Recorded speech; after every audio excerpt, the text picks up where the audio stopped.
to support the platform just in case anything like this happens again, you can do it by way of PayPal, Patreon, Cash App, and also by the Anchor.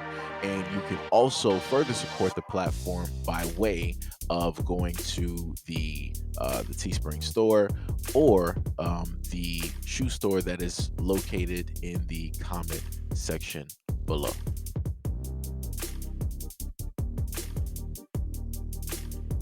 Ezra Miller will seek treatment for what the actor describes as complex mental health issues following years of increasingly erratic and disturbing public behavior, which includes a charge of felony burglary, allegations of grooming, arrest for disorderly conduct, and accusations of artistic theft. Miller apologized for recent behavior in a statement provided by the publication by a representative. Quote, having recently gone through a time of intense crisis, I now understand that I am suffering complex mental health issues and have begun ongoing treatment.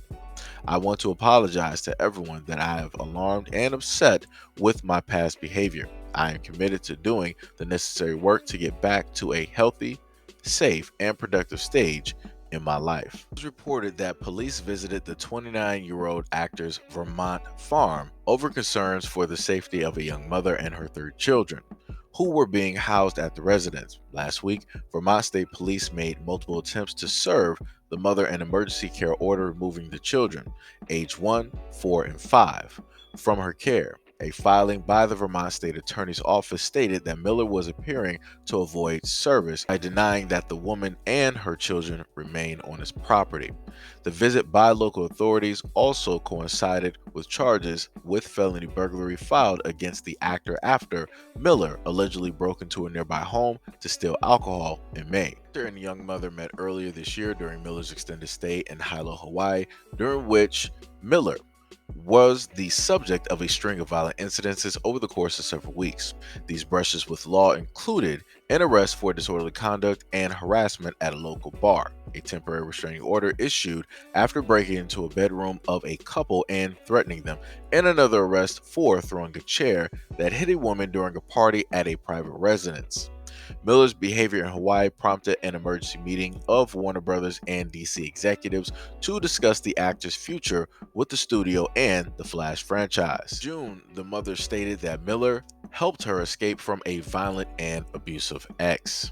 It was later stated, however, that the children's father and several individuals with direct knowledge of the situation at Miller's sprawling 96-acre property reported claims that the compound was chaotic and unsafe environment for children, describing an incident during which the youngest child picked up a loose bullet and put it inside of their mouth.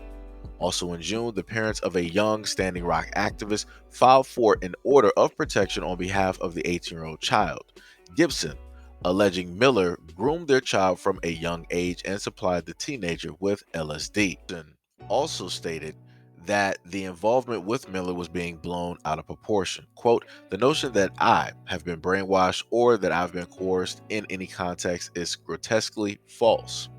For media outlets and public to believe a sensationalized story by my parents' claims is a gruesome violation of my dignity and Miller's. And weeks later, a Massachusetts mother also obtained a temporary harassment prevention order against Miller on behalf of her 12-year-old child. According to Variety, Warner Brothers executives support Miller's decision to seek treatment. The actor is expected to star in the studio's upcoming DC Comics tentpole film, The Flash, which remains scheduled for the summer of 2023 release. I'm not buying anything in this cockamamie story. They literally went over the whole article, right? And they stated the multitude of times that Ezra Miller, the Flash, has decided to be the fastest man alive, escaping law enforcement and justice.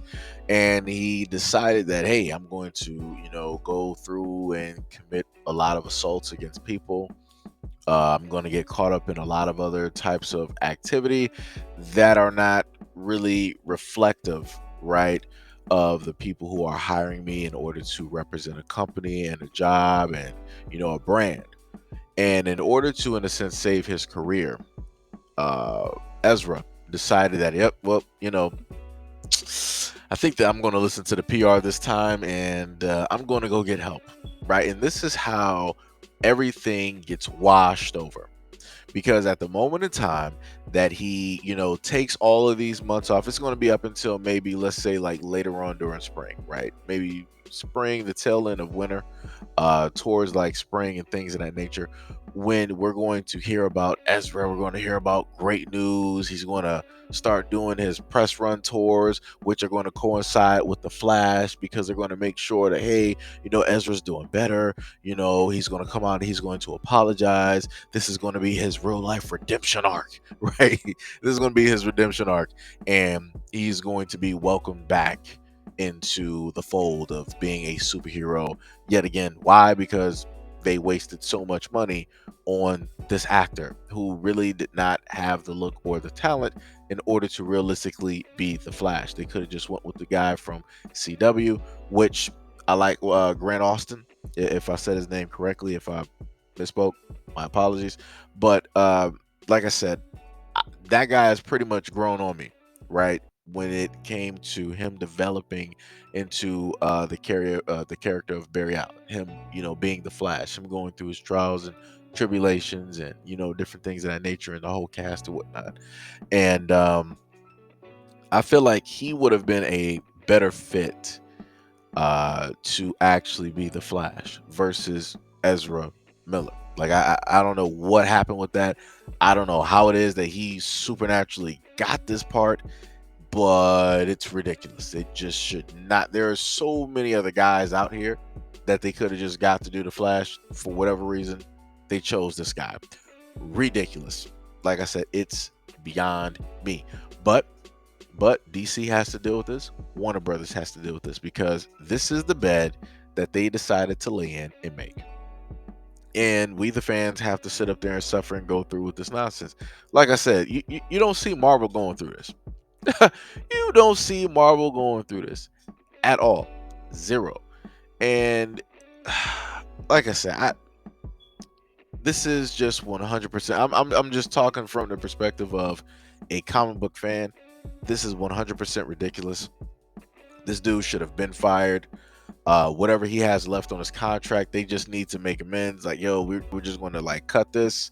We're not going to give you everything because of X, Y, and Z. All of these things that have transpired, which we're going to deduct tens of millions of dollars directly from, so we don't have to pay you the full amount, because you are putting the character and the franchise and the studio all in jeopardy because of your actions. That's the best way that they could have set up there and did it, especially with lawyers and whatnot or whatever. Like I said before, I feel like if they really wanted to keep the money, they could have. But yet again, these are the same individuals that decided to push forth with the Flash movie, even though Ezra's doing all of this stuff, which is a bad look for anybody that's going to be working with him in future DC films. But these are the same people that's going to keep him going, keep this movie going, but yet they're going to drop a Batgirl film that was pretty much finished, and they weren't going to let that see like the light of day. Craziness. Complete craziness. You're going to let this nonsense roll, and you're still more than likely going to allow him to be the Flash for whatever amount of movies, and you drop Batgirl. You just fully drop that movie. And the funniest thing about this is, the best way that they could potentially do is, if they want to recoup money, they can hurry up and do some quick editing. Right? They can do some deleted scenes, whatever it is, or do some editing to the movie, where if we're dealing with the Flash and we're dealing with a Flashpoint or whatever it is, fastest man alive, he can break through time. It could just be to the point where his character, something happens and he disappears, and then you have a whole nother actor playing the Flash, stepping in and basically filling in that role. They could very easily do that if they wanted to, but they're not going to do it. But like I said before, this is how it works. This mental health thing is so beautiful when it comes at a time where it is just oh so needed for PR.